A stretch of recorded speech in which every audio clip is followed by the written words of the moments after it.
আমার আজকের স্টুডিও মেহমান হচ্ছে হাসনাত আবদুল্লাহ। এই প্রজন্মের তরুণদের আইকন, পলিটিক্যাল লিডার, ছাত্রনেতা, বৈষম্য বিরোধী আন্দোলনের নেতা, অনেক নামে তাকে আপনারা চেনেন। জাতীয় নাগরিক পার্টি যেটা হয়েছে এনসিপির, সেই দক্ষিণাঞ্চলের মুখ্য সমন্বয়কের দায়িত্ব পালন করছেন, মুখ্য সংগঠকের দায়িত্ব পালন করছেন। তো আজকে তাকে আমরা ইনভাইট করেছি স্টুডিওতে। হাসনাত, আপনাকে স্বাগত জানাচ্ছি। আসসালামু আলাইকুম। আপনার স্টুডিওতে আপনি স্বাগত জানিয়েছেন। আমি অনেক বেশি প্লিজড।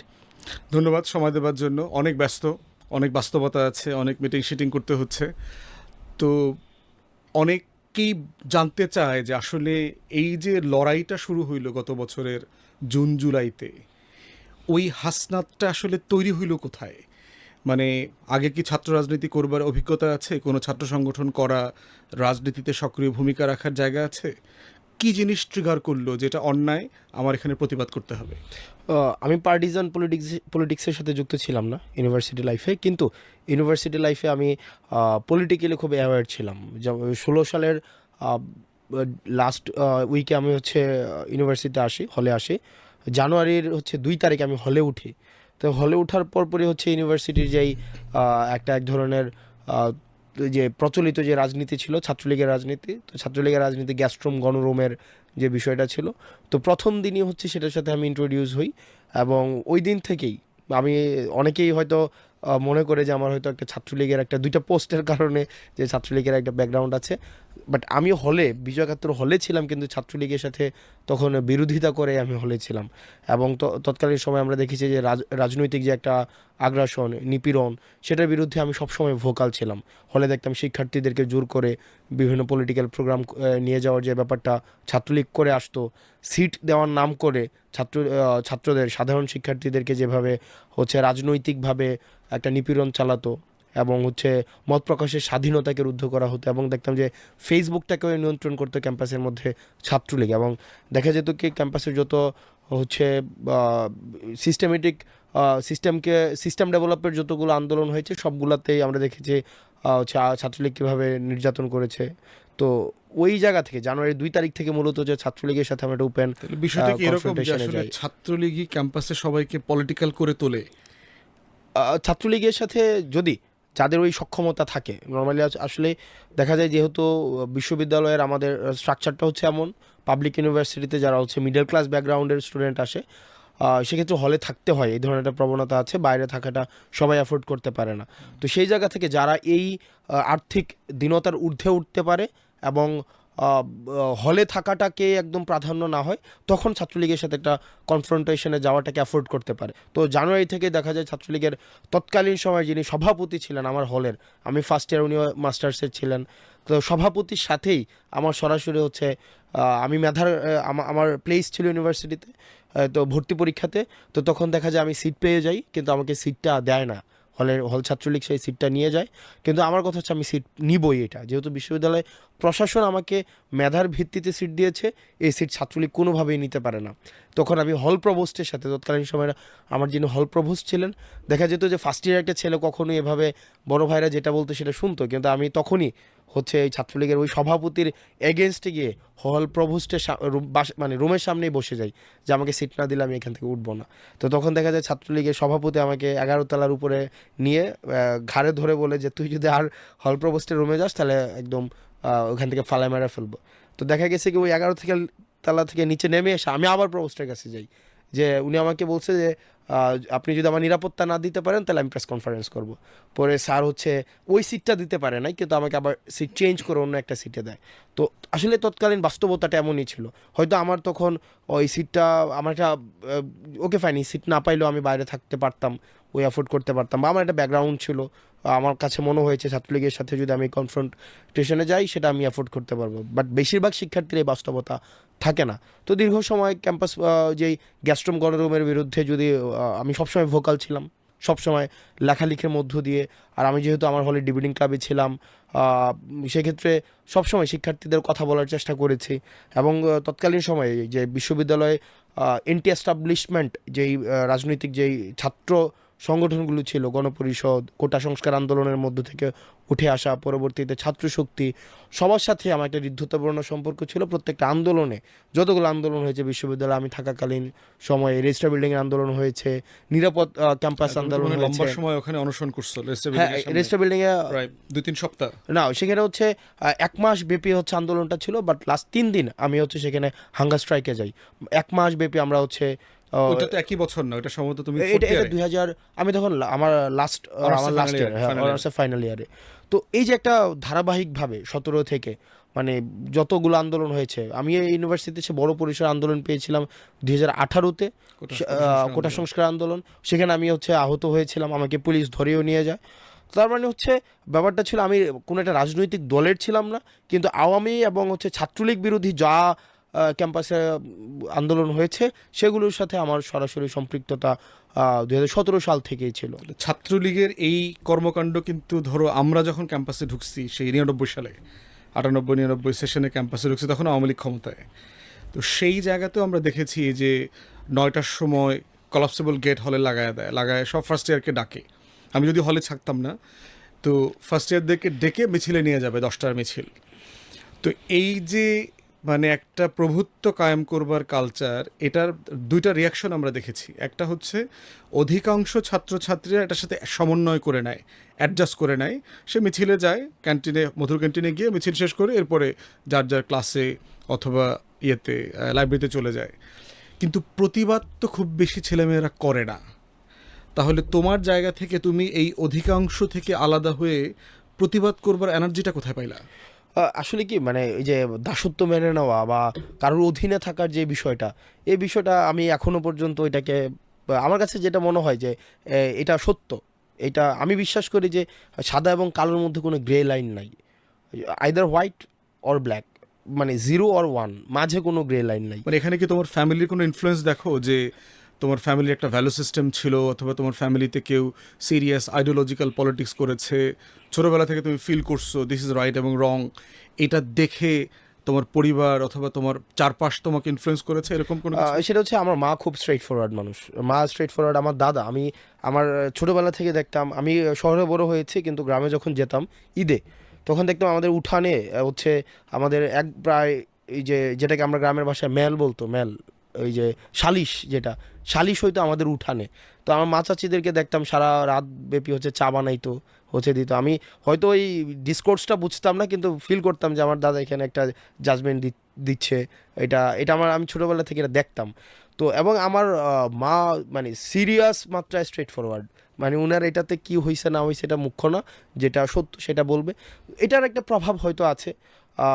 আবার হচ্ছে কি, ওই আমার কাছে ছোটোবেলা থেকে মনে হতো যে আপনার দিন শেষে আপনার যদি আপনি যদি আপনার উদ্দেশ্য সঠিক থাকে এবং আপনার কর্মপন্থাটা যদি সঠিক হয়, সেক্ষেত্রে আপনার বেটার আউটকাম অবশ্যই আসবে। আর সবসময় মনে হতো যে একটা কম্প্রোমাইজ করে চলার যেই ব্যাপারটা থাকে, এটার আউটকাম দিন শেষে কখনোই পার্মানেন্টলি কখনো ভালো হয় না।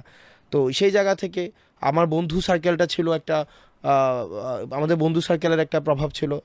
আমি ডিবেট করতাম একদম স্কুল লাইফ থেকে, 5 থেকে আমার ডিবেট করা শুরু হয়েছে, পুরো স্কুল লাইফ ডিবেট করেছি। তো দেখা যেত কি, নর্মালি ডিবেট যারা করে তাদের মধ্যে একটা জেতার প্রবণতা থাকে, যে আমি এখান থেকে এই নোশনটাকে বের করে নিয়ে আসবো। শুধু রুমের মধ্যে বিতর্ক তো আমরাও করেছি আর কি, না স্ক্রিনে স্টুডিওতে জেতার প্রবণতা, আর মেসির মতো করে রাস্তায় খেলা।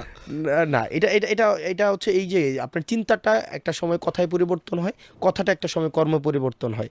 তো এটা যে আবার আমি এই সার্কেলগুলো মেনটেন করতাম, এই যে সার্কেলগুলো হচ্ছে দেখতাম যে সবাই হচ্ছে কি একটা কজের প্রতি খুবই সবাই কমিটেড। তো এই জিনিসটা প্রভাবিত করেছে যে ছোট ছোট প্রাপ্তির জন্য, মানে আমার ছোট ইনস্ট্যান্ট প্রাপ্তির জন্য আমার হচ্ছে আমি ব্যক্তিত্বকে বিসর্জন দেওয়ার যে একটা প্রতিযোগিতা, এই আমাদের পোস্ট আইডিওলজিক্যাল এই ওয়ার্ল্ডে বা আমাদের এই মডার্ন ওয়ার্ল্ডে, এটা থেকে আসলে মনে হয়েছে বের হয়ে আসার একটা সাহস আমরা দেখাতে পেরেছিলাম। তখন তৎকালীন সময় যেই তরুণ একটা শ্রেণী গড়ে উঠেছিল, যে প্রাপ্তির মহরতে যে সবসময় একটা প্রতিযোগিতা, সেটা থেকে আমরা ঊর্ধ্বে আমার কাছে মনে হয়েছে আসতে পেরেছি। এবং আরেকটা বিষয়, আপনি এখন যাদেরকে আপনি ফ্রন্টলাইনার্স দেখেন বা কথা বলছে, মিডিয়াতে কথা বলছে আমাদের ব্যাচের, আমরা এমন না যে 2024-এ আমরা হচ্ছে আমরা কানেক্টেড না, আমরা অনেক আগে থেকে কানেক্টেড, 2017-16 থেকে। যেমন আমি যদি আমাদের পার্টির কথাই বলি, যেমন নাহিদ, আসিফ, আমি, আসিফ তো এখন হচ্ছে উপদেষ্টা, তারপর হচ্ছে আপনি সাইদ আবদুল্লাহকে নিশ্চয়ই চিনেন, সাইদ আবদুল্লাহ, তারপর হচ্ছে আমাদের আমাদের হাসিনা যেটা বলছে তোমরা অনেক অনেক দিন থেকে ষড়যন্ত্র করছো তাকে না উৎখাতের না জন্য। ষড়যন্ত্র না।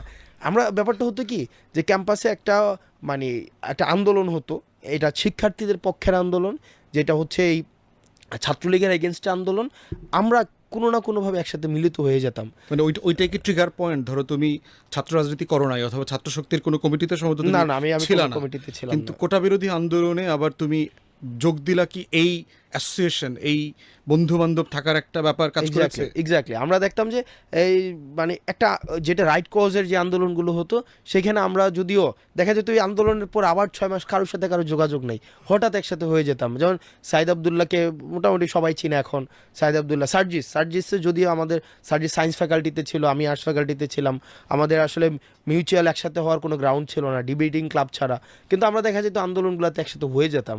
তো দেখা যেত যাদের ওই ইন্টেনশনটা ছিল, নিয়তটা ছিল, বা যেটাকে আমরা বলি যে যাদের একটা পরিবর্তন করার একটা ইচ্ছা ছিল, তারা কোনো না কোনোভাবে এই ফেসিবাদকালীন এই সময়টা তো তারা হচ্ছে এক হয়ে যেত। তাহলে আসলে হাসিনাই তোমাদের ট্রিগার পয়েন্ট, হাসিনা তোমাদের মিলন মেলার কেন্দ্রবিন্দু হচ্ছে আসলে হাসিনা। ও হাসিনা তোমাদেরকে একসাথে করে দিয়েছে। হাসিনা তো আসলে একটা সিম্বল, মানে সিম্বল, যত করাপশন, যত হচ্ছে অ্যানোমালিজ, যত হচ্ছে ডিসঅর্ডার, সব কিছুর একটা সিম্বল হচ্ছে হাসিনা। হাসনাত গত বছরের ঠিক মে জুনে তো আন্দোলনটা ট্রিগার করলো, আর তুমি তো ছাত্র রাজনীতিও করো না এর আগে। তাহলে এই আন্দোলনটা কিভাবে শুরু হইলো এবং সেটার সাথে তুমি কিভাবে যুক্ত হইলা?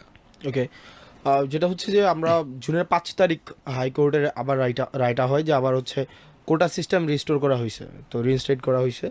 তো আমি তখন বনশ্রীতে থাকি রেগুলার, এটা সম্ভবত 18 প্রজ্ঞাপনটাকে চ্যালেঞ্জ করে প্রোগ্রামটাকে চ্যালেঞ্জ ওই করছিল চেতনাধারী কেউ একজন সম্ভবত রিড করে আবার। এক্স্যাক্টলি।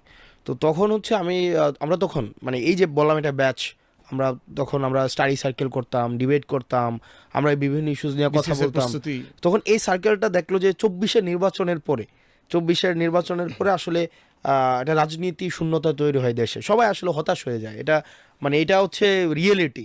তখন দেখা যায় 7ই জানুয়ারি যে নির্বাচনটা হয়, যে আনচ্যালেঞ্জড মানে আনক্রিটিক্যালি হচ্ছে হাসিনা হচ্ছে এখান থেকে বের হয়ে আসে, যেটা তখন আসলে রাজনীতি সচেতন যে প্রজন্মটা সেটা হতাশ হয়ে যায়। তো তখন সবাই কেরিয়ার দিকে যায়, আমি ছাত্রদলের অনেককে দেখেছি তখন বিদেশে কিভাবে কেরিয়ার করা যায়, বা আমাদের নিজেদের মধ্যে অনেকে ছোট ছোট বিজনেস করার একটা প্রবণতা। আমরা আবার সরকারি চাকরি 2021-22 থেকে আম বিক্রি, মধু বিক্রি তখন ব্যাপক বেড়ে গেছে। তখন কারণ দেখলো হতাশা একটা, কারণ একদম, দিন শেষে মেনে নিচ্ছে, সবাই মেনে নিচ্ছে 41 সাল পর্যন্ত, কেউ হাসিনার মৃত্যু পর্যন্ত অপেক্ষা করছে। এখন আমাদের দেশের অনেক রাজনীতিবিদ অনেক কথাই বলছে যে ব্যাকডোর স্ট্র্যাটেজি দিয়ে হাসিনাকে আউটসাইড করার চেষ্টা করছে, কিন্তু দিন শেষে এটা সত্য, অনেকেই হচ্ছে 41 সাল পর্যন্ত ওয়েট করার মনস্তাত্ত্বিক একটা সিদ্ধান্ত নিয়েই ফেলেছিল। তো তখন সেটা আমরা যেটা হয়, আমাদের যে ব্যাচটা, আমাদের ব্যাচের পড়াশোনা শেষ হয়ে যায় কারো 22 কারো 23, তখন আমরা ক্যাম্পাস থেকে অনেকে বের হয়ে যাই, তা আমিও বের হয়ে যাই। তো তখন আমি বিসিএসের প্রস্তুতি নিচ্ছিলাম, আর নাহিদ কিছু একটা গুছানোর চেষ্টা করছে, আসিফ বা নিজের একটা লেখালেখির জায়গা বা একটা পত্রিকা দাঁড় করানোর চেষ্টা করছে, সাথে সাথে অ্যাক্টিভিজম তো আছেই। তো জুনের 5 তারিখ যখন এই প্রজ্ঞাপনটা দেখি, আমার মনে আছে আমি তখন রাতের বেলা আমি যখন ক্লাস নিচ্ছিলাম বনশ্রীতে, তো ক্লাস নেওয়ার সময় আমার এক ভাই মওদুদ ভাই আমাকে জানায় যে এরকম কিছু একটা হয়েছে, যে আবার এই কোটা সিস্টেম রিস্টোর করা হয়েছে। তো 18-তে আমরা যারা আন্দোলন করেছি, আমাদের যেহেতু একটা লিগেসি আছে, তার মানে এখন আমরাই ইমিডিয়েট এটার ভিকটিম, মানে ইমিডিয়েট এই প্রজ্ঞাপনের ইম্প্যাক্ট যাদের উপরে পড়বে সেটা হচ্ছে আমরা। তো আমাদের তো আন্দোলন করার অভিজ্ঞতা আছে, সুতরাং আন্দোলনটাকে যদি করতে হয় সেটা আমাদেরই করতে হবে। তো তখন ইনস্ট্যান্ট হচ্ছে আমরা সিদ্ধান্ত নিই আমরা আবার একটা আন্দোলন করবো ক্যাম্পাসে। তখন আমাদের ছোটো ভাই ছিল কিছু, যে হাসিফ, রিফাত, রশিদকে যা আপনারা দেখেন, আমাদের ক্যাম্পাসের ছোটো ভাই ওরা। তো এরপর দিন ক্যাম্পাসে আসি, জুনের 5 তারিখ ক্যাম্পাসে এসে দেখি যে সোশ্যাল সায়েন্সের সামনে, আমাদের সেন্ট্রাল লাইব্রেরি এবং সোশ্যাল সায়েন্স বিল্ডিংয়ের সামনে এসেই নাহিদকে পাই। আমি, নাহিদ, সার্জিস, আসিফরা আসে, হাসিব আসে, রিফাত, রশিদ আসে। দেন হচ্ছে আমরা একটা পরিকল্পনা করি যে আমরা আন্দোলনটাকে কিভাবে হচ্ছে এগিয়ে নিয়ে যেতে পারি। কিন্তু এর আগে কি মামলা চলাকালীন অবস্থা কি কোনো প্রতিবাদ শুরু হয়েছিল, যে এই মামলাটা দিয়ে 18-র কোটা বৈষম্যটাকে আবার ফিরায় নিয়ে আসার চেষ্টা করা হচ্ছে? না এটা এর আগে কোনো কিছু না, হয়নি, এটা কোনো প্রতিবাদ এটা হয়নি? Already certain. আমরা যখন 18-তে যখন এই ঘটনাটা হয় তখনই হচ্ছে এটার হয়তো রিড করা হয়, কিন্তু এটার মানে মানে 5 তারিখের আগ 5 পর্যন্ত তারিখের এর আগ মধ্যে পর্যন্ত নড়াচড়া ছিল এটা না। নিয়ে কোনো নড়াচড়া ছিল না। এটা হঠাৎ করে হচ্ছে এটা সামনে নিয়ে আসা হয়।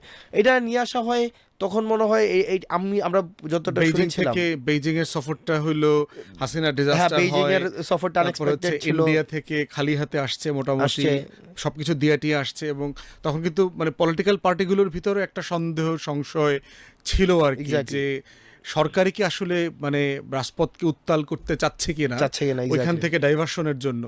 এবং হ্যাঁ, মানে তখন তো আমরাও কিন্তু তখন এটা অনেক অনেক না, স্কেপটিক্যালি আপনারা অনেকে দেখেছি, এটাকে হচ্ছে স্কেপটিক্যাল ছিলাম যে এক্স্যাক্টলি কারণ যেহেতু হাসিনা বারবারই কাজগুলো করেছে, আসলে এরকম কিনা।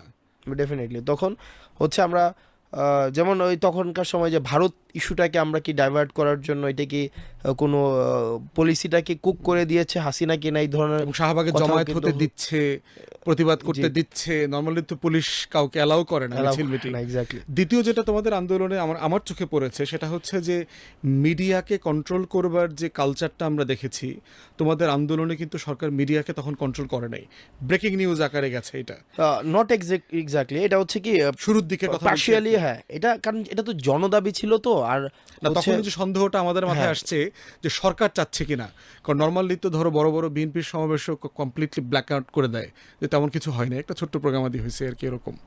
হ্যাঁ জনদাবি ছিল সেই জায়গা থেকে আসলে। আর তখন ওই সময়টা পর্যন্ত মোটামুটি যে মেইন স্ট্রিম মিডিয়া থেকে মাইক্রো মিডিয়ার একটা প্রভাব তো অবশ্যই তখন, সিটিজেন জার্নালিজম সিটিজেন জার্নালিজম এটা এটা বেড়ে যায় তখন। ওই আমরাও মেইন স্ট্রিম মিডিয়া দেখাবে কি দেখাবে না ওই সেইটার আসলে ওইদিকে আমরা কনসেন্ট্রেশন আমরা সবাই সাংবাদিক হয়ে গেছে, সবাই সাংবাদিক হয়ে উঠেছিল ওই সময়টাতে।